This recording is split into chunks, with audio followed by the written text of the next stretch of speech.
अस्सलाम वालेकुम students. Last time हमने डिस्कस किया कि जब भी सैंपल को हीट किया जाता है और उसको हीट करने की वजह से सैंपल में किस किस तरह के चेंजेस आ सकते हैं। फिजिकल चेंज भी हो सकता है, केमिकल चेंज भी हो सकता है। और अगर हम थर्मोग्रामेट्रिक एनालिसिस की बात करें तो उसमें हम मैस चेंज को देखते हैं विद रिस्पेक्ट टू टाइम और टेम्परेचर। ठीक है, तो हमने ये देखा था कि वो कौन कौन से ऐसे पर्पस है जिसकी वजह से हम टीजीए को परफॉर्म करते हैं, यानी कि हमें टीजीए परफॉर्म करने का फायदा क्या है। तो हमने देखा था कि हमें सैंपल की थर्मल स्टेबिलिटी के बारे में पता चलता है कि उसको हीट करने के बाद वो कितना स्टेबल है, कितना वो उस टेम्परेचर को बियर कर सकता है। उसके अलावा हमने ये भी बात की थी कि जब सैंपल को हम हीट करते हैं तो उसके सैंपल की प्योरिटी के बारे में पता चलता है। उसके अलावा अगर उसको हीट किया जाए और वो डीकम्पोज हो जाए तो हमें डीकम्पोजिशन रिएक्शन के बारे में भी इंफॉर्मेशन मिलती है टीजीए कर्व के जरिए ही। ठीक है, उसके अलावा हमने बात की थी डीकम्पोजिशन टेम्परेचर की, और इसके अलावा हमने लास्ट पे पॉइंट डिस्कस किया था कि हमें पता चलता है कि सैंपल ने कितना वेट गेन किया है या लूज किया है। ठीक है, तो ये सारी चीजें हमने लास्ट लेक्चर में डिस्कस की थी। इस लेक्चर में हम ये देखेंगे कि बेसिक प्रिंसिपल क्या है टीजीए का। थर्मोग्रामेट्रिक एनालिसिस का बेसिक प्रिंसिपल क्या है कि इसमें मैस चेंज होता क्यों है और उसमें हम जो है स्टडी क्या करते हैं और किस तरह से हम जो है उसको स्टडी करते हैं। ठीक है, तो सबसे पहले हम सैंपल लेते हैं।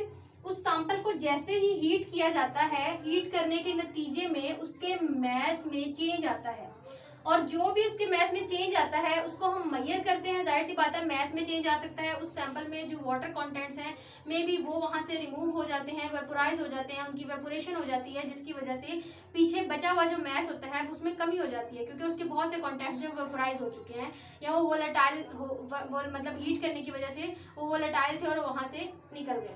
तो यहाँ पर जो है वो डिफरेंट वजूहत की वजह से जो है वो सैंपल में चेंज आ सकता है। जब उसको हीट करते हैं उसका मैस चेंज हो सकता है। अब वो मैस ज्यादा भी हो सकता है, मैस कम भी हो सकता है, एड्सॉर्प्शन भी हो सकती है, डिसऑर्प्शन भी हो सकती है, और डिफरेंट हमने जो है वो टाइप्स देखी थी किस किस तरह के चेंजेस मैस में आ सकते हैं।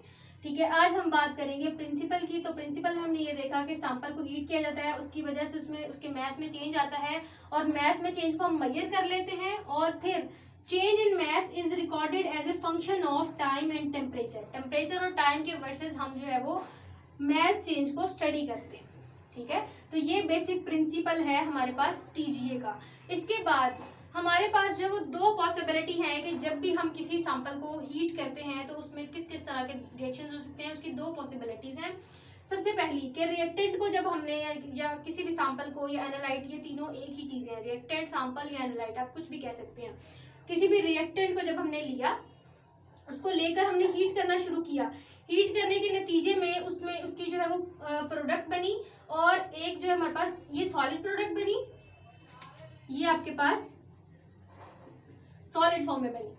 ठीक है, और ये गैशियस फॉर्म में बनी है। अब ये जो गैशियस फॉर्म में बनी है प्रोडक्ट, ये यहाँ से निकल जाएगी, रिमूव हो जाएगी, वहां से वेपोराइज हो जाएगी, या हम उसको बाहर निकाल देंगे, और फिर बचा हुआ जो मैस है यानी कि सॉलिड सैंपल जो हमारे पास आया है, जो प्रोडक्ट आई है, उसका मैस हम मेजर करेंगे और देखेंगे कि कितना रह गया है इसका मैस। तो एक ये हमारे पास रिएक्शन हो सकता है। दूसरा ये रिएक्शन हो सकता है कि हम रिएक्टेंट लें, उसको हम किसी ऐसे एनवायरनमेंट में हीट करें जिसमें वहां पर गैस भी मौजूद हो, तो गैस के साथ उसका रिएक्शन होगा, रिएक्शन करने के नतीजे में उसमें प्रोडक्ट बनेगी, और ये गैस जो है इसने, इसका मतलब है इस रिएक्टेंट के साथ इंटरेक्ट कर लिया है और हमें प्रोडक्ट दे दी है। ठीक है, तो इस तरह से हमारे पास दो तरह के रिएक्शंस हो सकते हैं, या हम दो तरह से रिएक्शंस परफॉर्म करवा सकते हैं। एक में हम रिएक्टेंट जो है उसको हीट करते हैं तो हमारे पास प्रोडक्ट बनती है सॉलिड फॉर्म में, और एक गैशियस फॉर्म में प्रोडक्ट बनती है।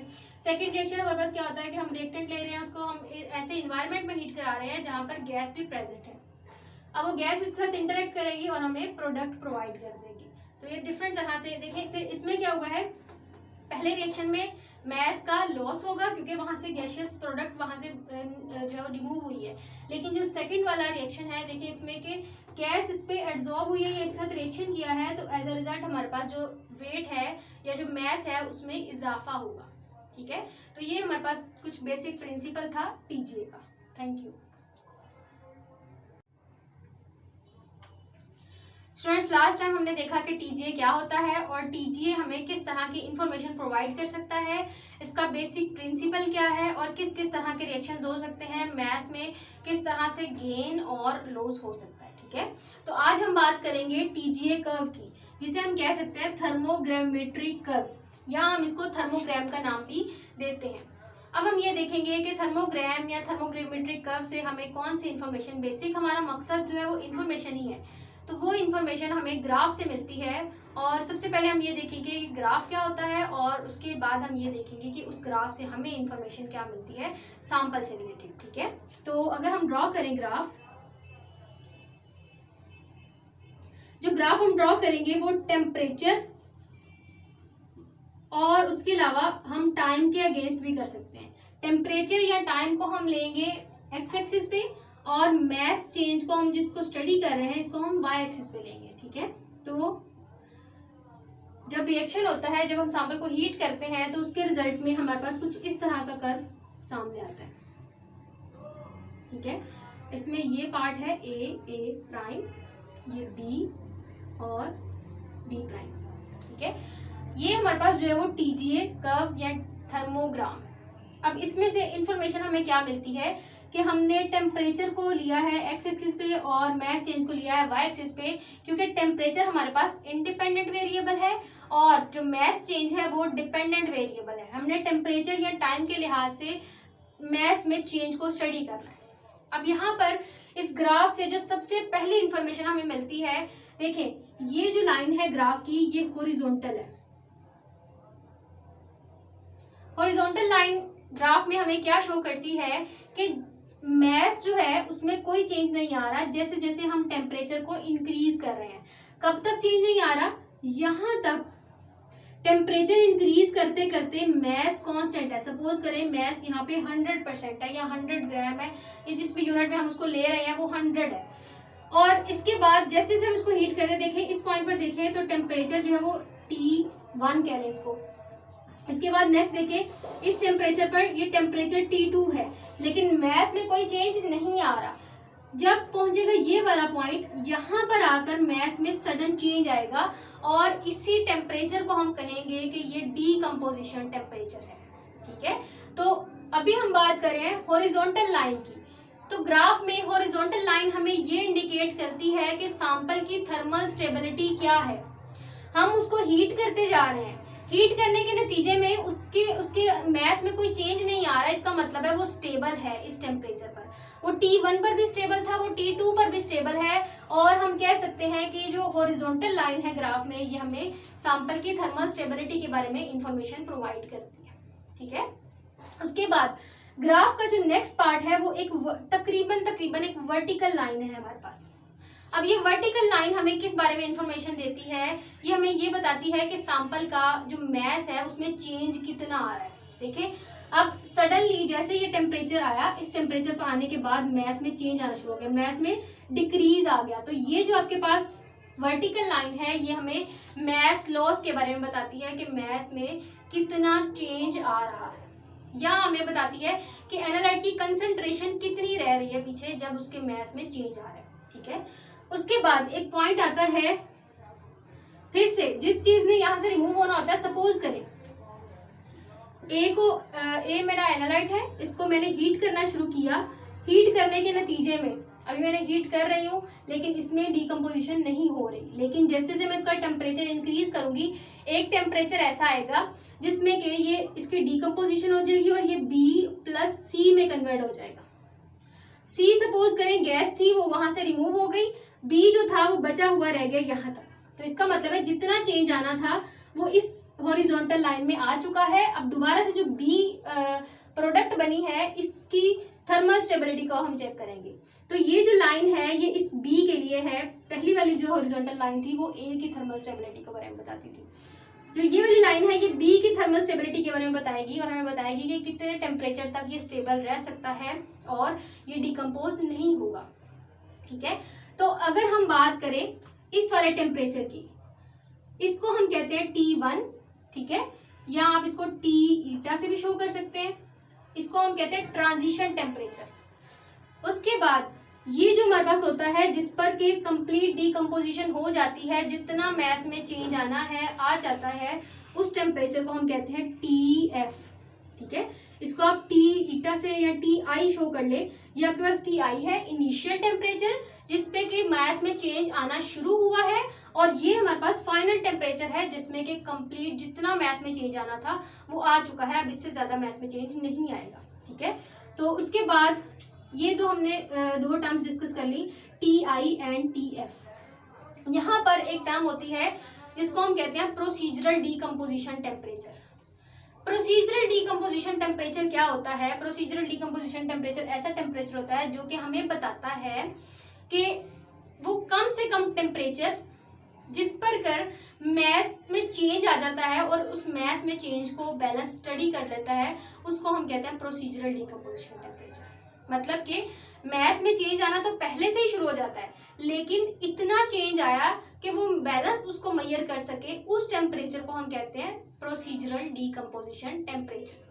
मतलब वो कम से कम टेम्परेचर जिसके ऊपर हमारा बैलेंस कोई ना कोई वहाँ पर हमें इंडिकेशन देता है या हमें शो करवाता है या डिफ्लेक्शन शो करवाता है कि हमारे मैस में चेंज आ रहा है, तो इसका मतलब है कि वो टेम्परेचर हम कहते हैं प्रोसीजरल डीकम्पोजिशन होता है। ठीक है, तो इसके बाद और हमें इससे क्या इन्फॉर्मेशन मिलती है कि जो हॉरिजॉन्टल लाइन है उससे थर्मल स्टेबिलिटी के बारे में पता चलता है, और जो वर्टिकल लाइन है उससे मैस लॉस के बारे में पता चलता है। मैस लॉस से हम एक और चीज ये बता सकते हैं कि वो जो सैंपल था जो हमने ए लिया था उसके मैस में जो चेंज आया है और जो प्रोडक्ट वहां से बनकर निकली है वो क्या थी।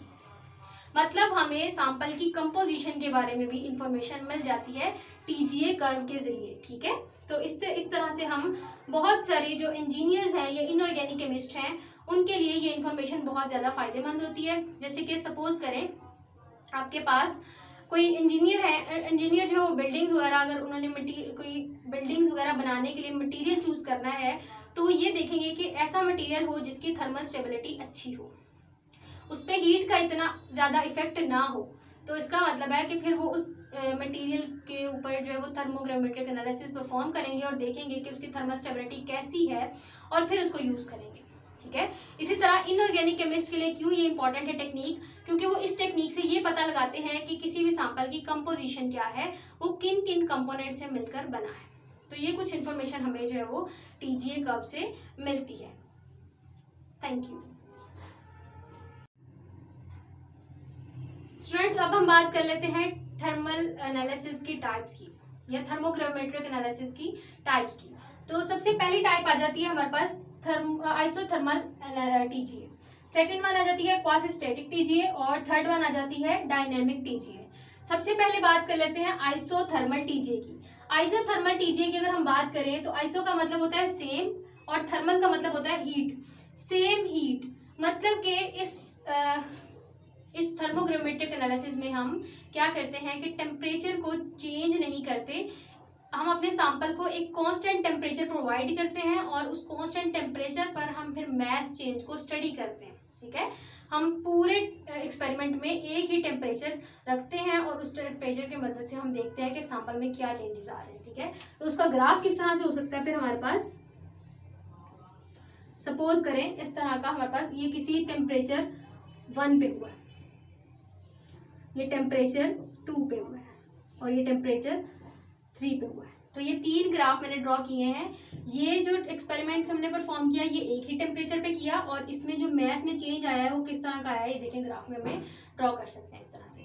इसी तरह ये सेकंड टेम्परेचर हमने दोबारा से एक्सपेरिमेंट परफॉर्म किया और फिर सेकंड टेम्परेचर से सिलेक्ट किया और उस पर हमने एक्सपेरिमेंट परफॉर्म किया तो उसका ये ग्राफ हमने ड्रॉ किया। ठीक है, इसी तरह ये थर्ड वन हमारे पास आ जाता है और ये भी हमने एक डिफरेंट टेम्परेचर पर परफॉर्म किया है।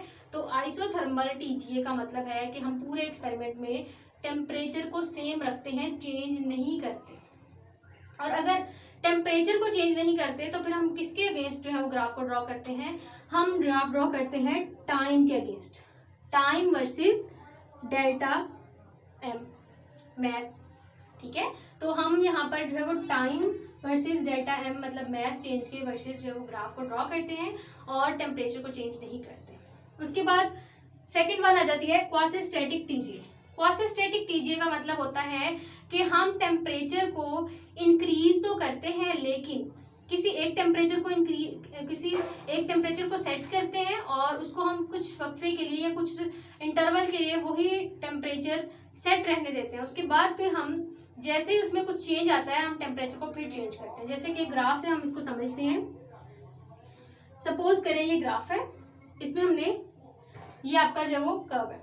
यहाँ पर हम क्या करते हैं, टाइम के अगेंस्ट ही हम ग्राफ ड्रॉ करते हैं और शुरू में हमने क्या किया, टेम्परेचर को चेंज किया और हम वहां तक टेम्परेचर को, वो टेम्परेचर सेट किया जहां जहां जब तक कि इसके मैस में कोई चेंज नहीं आया।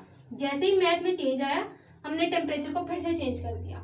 मतलब हमने एक सेट ऑफ इंटरवल के लिए एक टेम्परेचर रखा और फिर दूसरे सेट ऑफ टेम्परेचर, दूसरे सेट ऑफ जोन के लिए या दूसरे सेट ऑफ इंटरवल के लिए हमने क्या रखा, टेम्परेचर को नया मतलब चेंज कर दिया टेम्परेचर। ठीक है, तो इसका इसी तरह फिर से हम इसको जो है वो चेंज कर देंगे। तो टेम्परेचर को हम इंक्रीज तो करते हैं लेकिन डिफरेंट इंटरवल्स के बाद। इसी तरह अगर हम बात करें थर्ड टाइप की, जिसको हम डायनेमिक टीजीए कहते हैं, तो डायनेमिक टीजीए में क्या होता है कि हम टेम्परेचर को मुसलसल चेंज करते हैं और उसके रिजल्ट में हम देखते हैं कि मैस में चेंज कितना आ रहा है। तो हम जो है वो यहाँ पर ड्रॉ कर सकते हैं। सिंपली टेम्परेचर के अगेंस्ट हम ये ग्राफ लेते हैं और उसके रिजल्ट में हम देखते हैं कि चेंज कितना आ रहा है। तो डायनामिक टीजीए में हम मुसलसल टेम्परेचर को चेंज करते जाते हैं। तो ये कुछ टाइप्स थी टीजीए की, जिसमें कि हमने ये देखा कि किस किस तरह से हम टेम्परेचर को चेंज कर सकते हैं। ठीक है, थैंक यू।